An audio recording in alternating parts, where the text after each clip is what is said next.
और अब सबसे पहले रुक करेंगे मनेंद्रगढ़ का। बड़ी जानकारी, आदमखोर तेंदुए की खोज लगातार की जा रही है। वन विभाग और एक्सपर्ट्स की टीम लगातार तेंदुए को तलाश रही है। एक्सपर्ट्स को तेंदुए के पैरों के निशान मिले हैं।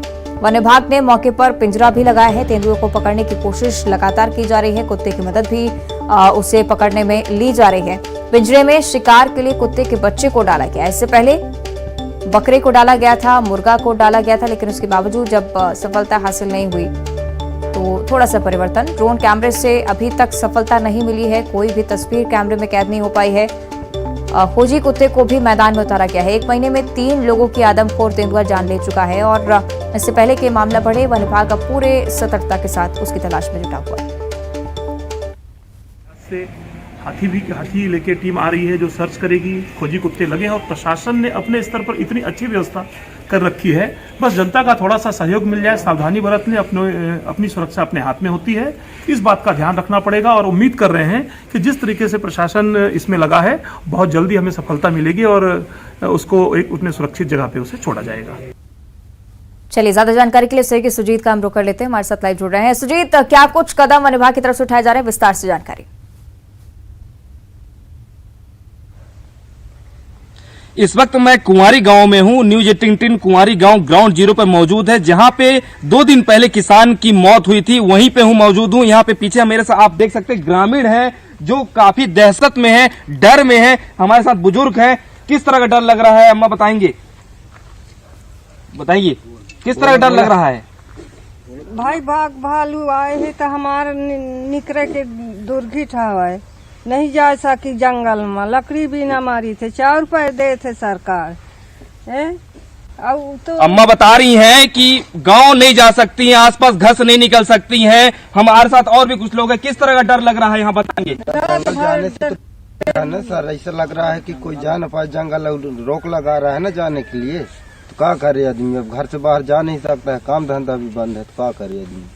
घर में रहे। इनका साफ ये कहना है कि ये ग्रामीण मजदूर वर्ग के लोग हैं और इनका आसपास निकलना मुश्किल हो गया। ऐसे में जो यहाँ पे इनके चूल्हे जलने में दिक्कत हो रहे हैं, ये मजदूरी करने नहीं निकल पा रहे हैं। 2 दिनों से सर्च अभियान, एक्सपर्ट की टीम, वन विभाग की टीम और कानन पेंडारी की टीम यहाँ पे पहुंची हुई है और इनको काफी दिक्कतों का सामना करना पड़ रहा है। ऐसे में आज फिर से वही कार्य दोहराया जाएगा। सर्चिंग ऑपरेशन जारी है लगातार। फिर आज वही कार्य दोहराया जाएगा। हाथी बुलाया गया है कानन पेंडारी बिलासपुर से। उसके बाद हाथी पर बैठ करके जंगलों में जो है सर्च ऑपरेशन जारी किया जाएगा। ड्रोन कैमरे से फिर जो है जंगलों में सर्च किया जाएगा। 3 लोगों की जान जाने के बाद ग्रामीण यहाँ काफी ज्यादा दहशत में हैं और घरों से नहीं निकल पा रहे हैं। वो मजदूरी में, काम में नहीं जा पा रहे। ऐसे में उनको जीवन यापन में काफी दिक्कतों का सामना करना पड़ रहा है। सुजीत, बड़ी चुनौती वन विभाग की टीम के लिए अब ये तेंदुए को पकड़ना बनता जा रहा है। क्यों इस तरह की मुश्किलें आ रही हैं, कहां पर चूक हो रही है? और बड़ी बात ये भी क्या है, ड्रोन कैमरों के जरिए नजर रखी जा रही थी, तो क्या कोई तस्वीरें उन कैमरों में कैद हो पाई हैं अभी तक? जी देखिए, जिस खेत में किसान की मौत हुई थी, वहीं पे किसान, वहां ग्रामीण जो हैं पूरी रात रत जगा किए थे और रत जगा के बाद लाठियों डंडे से पूरी रात जो है आक्रोशित थे और अरहर की खेत में वहीं इंतजार कर रहे थे। तेंदुआ फिर वापस आया, हमले के प्रयास किया, जिसके बाद पूरे ग्रामीण जो है वहां पे हजारों की संख्या में तेंदुओं के ही घेर लिए उसी अरहर की खेत में और लगातार वन विभाग को सूचना दी गई। वन विभाग वहां पहुंची। उसके बाद जो है लगातार जो है पूरी टीमें हैं, अंबिकापुर से, रायपुर से, कानन पेंडारी से, साथ ही मनेंद्रगढ़ वन मंडल से पूरी टीम पहुंचती है। उसके बाद जो है ड्रोन कैमरे से अरहर की खेत में लगातार निगरानी करती है, लेकिन तेंदुआ की सफलता नहीं मिली, उनकी नहीं कोई जानकारी मिली। देर रात जो है, देर शाम को पग मार्क मिले, जिसके बाद खोजी कुत्ते को, डॉग स्क्वाड टीम को उतारा गया मैदान पे और अरहर की खेत में, आसपास खेतों में वहां पे भेजा गया। लगातार जो है फिर देर रात जो है 9 बजे के दरमियान में तेंदुआ फिर से वापस देखा गया और वापस देखा जाने के बाद वन विभाग फिर सक्रिय हुई। ऐसा है, माना यह जाता है कि 3 मौत के बाद वन विभाग की एक बड़ी लापरवाही सामने आई है कि रात यहाँ पे ग्रामीण तो रात जगह कर रहे हैं, लेकिन वन नहीं कर पा रहा है। मुख्यमंत्री और वन सचिव प्रमुख के बात करने के बाद यहाँ पे उच्च अधिकारी वन विभाग के पहुंचे हुए हैं। उसके बाद जो है वन अमला जो है मुस्तैद हुआ है और यहाँ पे सर्चिंग ऑपरेशन जारी कर रहा है। 2 दिनों में सर्चिंग ऑपरेशन में वन विभाग के हाथ खाली हैं। पिंजरों के सहारा लिया गया है, 3 जगहों पर पिंजरा लगाए गए हैं, कुत्ते के बच्चे को डाला गया है और ताकि वो शिकार करे और फंस सके। कहीं ना कहीं वन विभाग अभी भी इंतजार कर रहा है पिंजरे के सहारे और कोई ठोस कदम से वंचित है, जिसके वजह से ग्रामीण जो है मजदूरी करने नहीं जा पा रहे हैं, घरों से नहीं निकल पा रहे हैं। छोटे छोटे मासूम बच्चे हैं जो स्कूल नहीं जा पा रहे हैं। ऐसे में जो यहाँ ग्रामीण है, आसपास के 15 से 20 जो गांव हैं जहां पे ये घटना हो चुकी है, इससे पहले भी 2 महिला की मौत हो चुकी है। ऐसे बहुत ज्यादा दहशत में है, डर के माहौल में है। और न्यूज 18 टीम उसी गांव में मौजूद है, कुंवारी गांव में, जिस गांव में 2 दिन पहले किसान की मौत हुई थी। किसान को खेत से घसीटता हुआ जंगल तक ले गया था और मौत के घाट उतार दिया था। ऐसे में यहाँ के ग्रामीणों की मांग है कि जब तक जो है ठोस कदम नहीं उठाए जाएंगे और तेंदुओं को नहीं मारा जाएगा, तब तक किसी प्रकार का हम यहाँ पे आक्रोशित हैं और धरना प्रदर्शन तक की चेतावनी दी है। जिला पंचायत सदस्य जो रविशंकर ने, वो अस्पताल में कल से धरने बैठे थे। देर रात उन्हें समझाया गया और वापस भेजा गया। साथ ही आपको बता दूं, डॉक्टर पी सुंदरम जो कि कानन पेंडारी के एक्सपर्ट है, उनको शूट करने का आदेश दिया गया। शूट ऐसा बेहोश करने का जो कि 5 मिनट तक। चलिए, उम्मीद सुजीत यही अब जताई जा रही है कि जल्द से जल्द इस तेंदुए को पकड़ा जा सके। फिलहाल शुक्रिया आपका जानकारी के लिए। और अब गरियाबंद का हम रुख कर लेते हैं। महासमुंद से गरियाबंद एक बार फिर से दंतेल हाथियों का झुंड पहुंच गया है। फिंगेश्वर वन परिक्षेत्र में इस झुंड ने उत्पात मचा रखा है। गुंडरदेही, तरजुंगा सहित दर्जनों गांव में अलर्ट इसके लिए जारी किया गया। तस्वीरें आप देख रहे हैं रहवासी क्षेत्रों की, किस तरह से हाथी यहां पर लगातार उत्पात मचा रहे हैं। रहवासी सबसे ज्यादा परेशान। रात के अंधेरे में अगर हाथी घरों पर, फसलों पर हमला करते हैं, फसलों को अगर नष्ट करते हैं, तो लोगों की मुश्किलें लगातार बढ़ती चली जाती हैं। तो एक बार फिर से उसी तरह की स्थिति फिंगेश्वर के लिए गुंडरदेही, तरजुंगा सहित दर्जनों गांव में दंतेल हाथियों का दल मौजूद है। तो लगातार हाथियों का झुंड उत्पात मचा रहा है। रहवासी इलाकों में हालांकि वन विभाग की टीम भी सतर्कता के साथ काम कर रही है। गजराज वाहन के जरिए भी वन विभाग की टीम हाथियों को दूर रखने की कोशिश कर रही है रहवासी क्षेत्रों से, लेकिन कोई खास सफलता इस तरह के इलाकों में देखने को नहीं मिलती है वन विभाग की तरफ से, क्योंकि आमतौर पर फिंगेश्वर ये वो क्षेत्र है जहां पर दंतेल हाथी उत्पात मचाते हैं, फसलों को नुकसान पहुंचाते हैं, घरों को क्षतिग्रस्त करते हैं और आमतौर पर कई बार लोगों पर भी हमला करते हुए हाथियों को देखा गया है।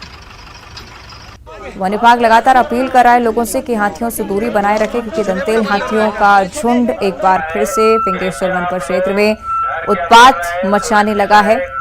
रात की तस्वीरें आपको दिखा रहे हैं किस तरह से लोग यहां पर सबसे ज्यादा परेशान होते हैं कि हाथी अगर हमला कर देता है या घरों को नुकसान पहुंचाता है तो सबसे ज्यादा परेशानी रहवासियों के लिए बढ़ जाती है।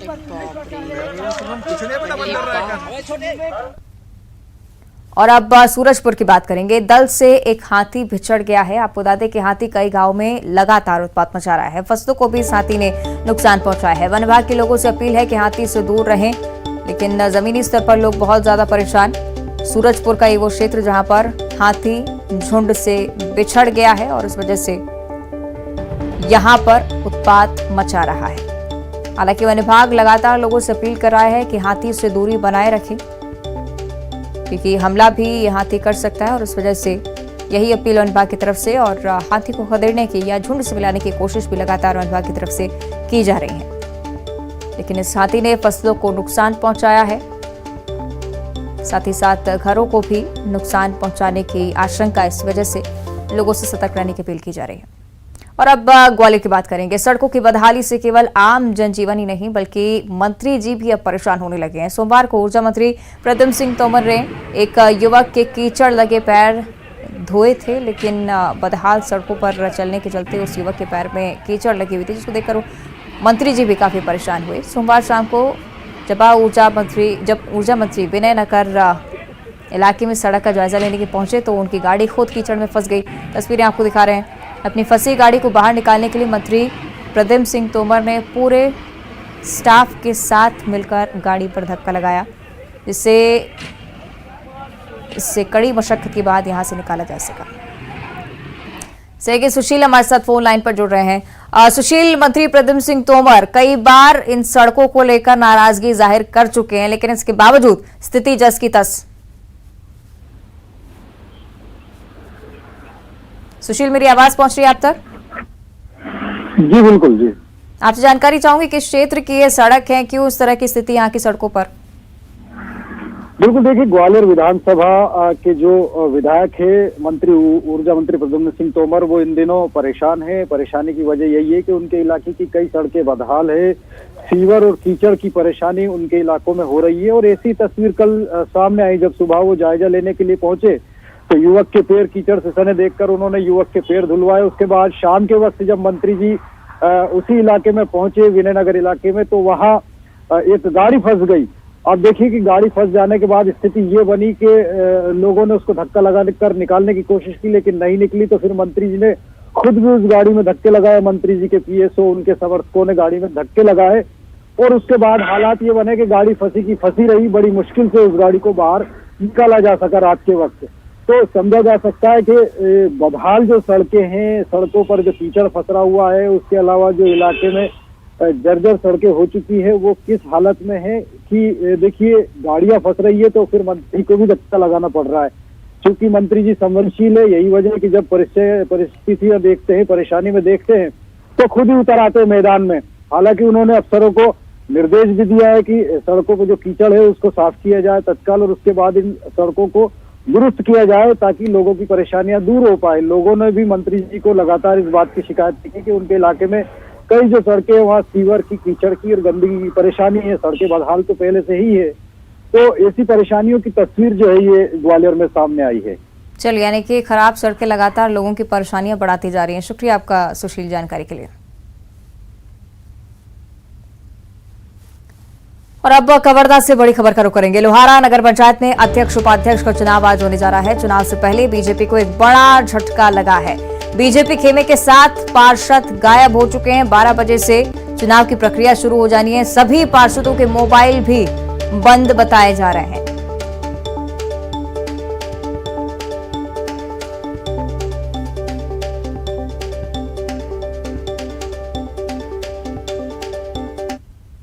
सात पार्षदों से यही भारतीय जनता पार्टी कार्यालय में उनके साथ बैठक और मीटिंग किया गया था और आज भी उन लोग उपस्थित हुए रहते हैं। लेकिन हमें ये सरकार के द्वारा, कांग्रेस की सरकार के द्वारा, और मंत्री भी यहाँ हैं, विधायक भी हैं, हमें आशंका है कि उनके आदमियों के द्वारा हमारे सादे पार्षदों को भय या प्रलोभन दे करके उनको अंडरग्राउंड कर दिए, ऐसा आशंका है हमको। और अभी तक के उनके घर भी हम लोग गए थे अपने पार्षदों के यहाँ, तो घर वालों को भी मालूम नहीं है कि कहाँ गए हैं। और अभी तक उन 7 पार्षदों से हमारा संपर्क नहीं हो पा रहा है। उनकी मोबाइलें बंद करके रखे हुए हैं। और निश्चित ही विपक्षी दलों द्वारा, कांग्रेस के द्वारा आशंका है हमको कि कोई न कोई प्रलोभन या भय दिखा करके उनको अंडरग्राउंड किया होगा। पुलिस को जो शिकायत की गई, इसमें आप लोगों द्वारा क्या मांग की गई है? हमारे जो पार्षद हैं सभी वहाँ के लोकल के निवासी हैं। उनके घर में भी जाके संपर्क किए हैं। घर वालों को भी मालूम नहीं है कि कहाँ गए हैं। 12 बजे से घर से निकले हैं, ऐसा उनके घर वाले लोग बताए हैं। तो कहीं न कहीं इनके द्वारा उनको अंडरग्राउंड कहीं पर भी लोग रखे होंगे, ऐसा आशंका है हमको। क्या चाहते हैं? हमारी पार्षद सही ढंग से सुरक्षित अपने घर वापस आ जाए। कल निर्वाचन के समय मिलके पार्टी के साथ संपर्क करके जो पार्टी का निर्णय और डिसीजन होगा उनके हिसाब से उनको हम मतदान कराएं। लोकतंत्र है, लोकतंत्र की हनन न हो। चलिए, ज्यादा चर्चा के लिए सहयोगी मनीष हमारे साथ लाइव जुड़ गए हैं, उनका हम रुख कर लेते हैं। मनीष, बड़ी बात है कि नगर पंचायत के उपचुनाव, उपाध्यक्ष और अध्यक्ष के लिए चुनाव होना है, लेकिन पार्षदों का मोबाइल बंद आ गया। और बड़ी बात यह भी कि आरोपों का दौर बीजेपी की तरफ से शुरू हुआ है। क्या स्थिति फिलहाल वहां? बिल्कुल, ये जब से नगर पंचायत चुनाव हुए हैं तब से वहाँ उथल पुथल मची हुई है। स्थायी रूप से वहाँ पे काम नहीं हो पा रहे हैं। अभी इन सब चीजों, आज की जो घटनाक्रम की अगर हम बात करें तो इसके लिए हमको 1 महीना पीछे जाना पड़ेगा, जब अविश्वास प्रस्ताव के जरिए जो कांग्रेस के अध्यक्ष और उपाध्यक्ष है उनको हटाया गया था। इसमें भाजपा के वही 7 पार्षदों ने कांग्रेस का साथ दिया था जो अभी गायब बताए जा रहे हैं। उनमें 3 कांग्रेस के पार्षद और 7 भाजपा के पार्षद मिलकर जो है अविश्वास प्रस्ताव लाए थे 15 ये पार्षदों की नगर पंचायत है। इसमें 10 में अविश्वास प्रस्ताव पास हुआ था। उसके बाद ठीक मनोनीत पार्षद के निर्वाचन उसमें किया गया था। उसके बाद जो है स्थायी रूप से अभी अध्यक्ष और उपाध्यक्ष का होना है। इसके ठीक 24 घंटा पहले जो भाजपा के 7 पार्षद है और कांग्रेस के वो 3 पार्षद, ये 10 पार्षद जो है कहीं भूमिगत हो गए हैं। अभी तक इनके बारे में कोई जानकारी नहीं है, ऐसा जो भाजपा के जिला अध्यक्ष उनके द्वारा आरोप लगाया जा रहा है। और इसमें कहीं ना कहीं सत्ता पक्ष का दबाव और प्रलोभन के भी बातें कही जा रही हैं, जिसके चलते जो उनके 7 पार्षदों को उनसे मिलने नहीं दिया जा रहा है, उनसे बात नहीं करने दिया जा रहा है।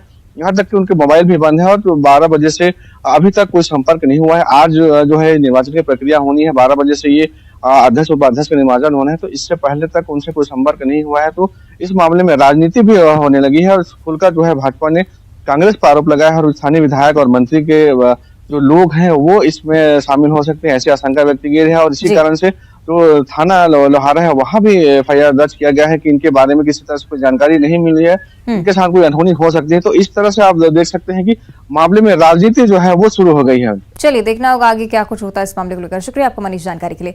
आगे बढ़ते रुक करेंगे रायपुर की ओर। बड़ी जानकारी, नगर निगम MIC की आज एक बड़ी बैठक बुलाई जा रही है। 12 बजे निगम मुख्यालय महात्मा गांधी सदन में बैठक होगी। शहर के विकास से जुड़े अलग अलग एजेंडों पर इस बैठक में चर्चा होनी है। महापौर एजाज ढेबर की अध्यक्षता में MIC की ये बैठक बुलाई जा रही है।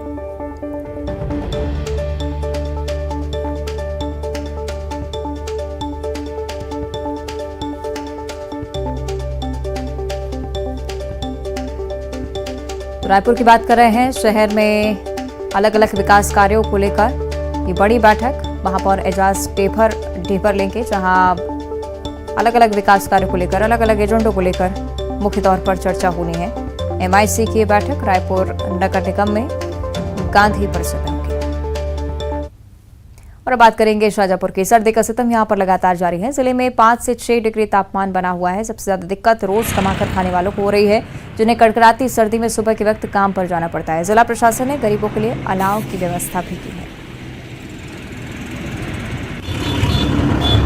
में भी कड़कड़ाती सर्दी से जनजीवन पूरी तरह प्रभावित है। यहाँ पर भी पारा लगातार नीचे की ओर जा रहा है।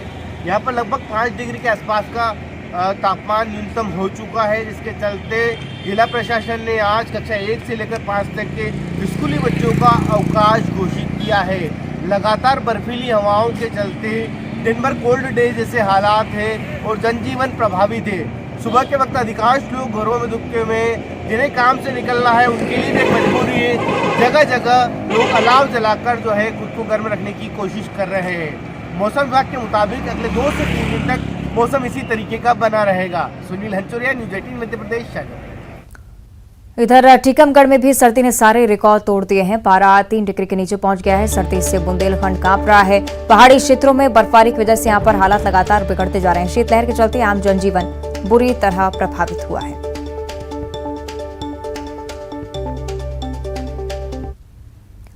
आगरमालवा में भी सर्दी का सितम लगातार जारी है। लगातार गिरते पारे की वजह से यहां पर आम लोगों का जनजीवन बुरी तरह से प्रभावित हो रहा है। गरीब तबके के लोग जो रोज कमाने खाने वाले हैं, उनकी हालत सबसे ज्यादा खराब है। मौसम विभाग ने आने वाले 2 से 3 दिनों में पारा ऐसे ही रहने का अनुमान बताया है। बुलेटिन में इतना ही। देखते रहिए न्यूज़ 18।